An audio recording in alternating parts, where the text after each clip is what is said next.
अभी अभी ताज़ा खबर बताने का प्रयास कर रहे हैं, जो कि रोशन रोही के घर पहुंचे किरण सिंह। चालू कर दिया हमको। ठीक है, रोशन रोही के घर पहुंचे किरण सिंह, जो कि इस वीडियो में जरूर बने हुए रहिएगा और जरूर इस वीडियो को देखिएगा।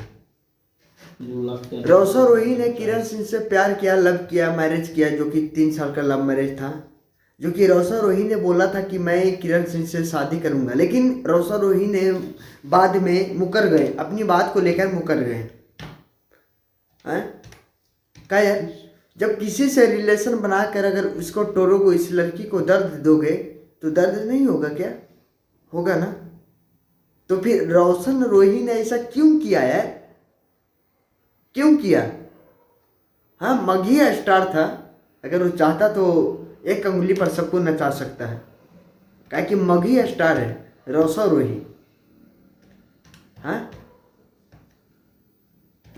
किरण सिंह को इतना बड़ा भूला कहा, इतना सब कुछ कहा, लेकिन किरण सिंह ने फिर भी बोला कि मैं भी शादी करूंगा तो रोशन रोही के ही साथ शादी करूंगा।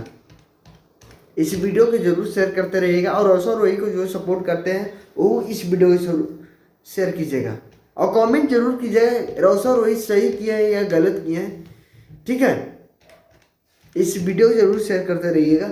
रोशन रोही एक मघी का ऐसे गाना गाता है, जैमी तो जो हमरा गम नहीं हो, तोरा जैसन माल हमरा कम नहीं हो। क्या किरण सिंह के लिए गाए थे क्या? रोशन रोही किरण सिंह के लिए गाए थे गाना? बताओ। नहीं ना। इस वीडियो को जरूर शेयर करते रहिएगा। चलिए मिलते हैं दूसरे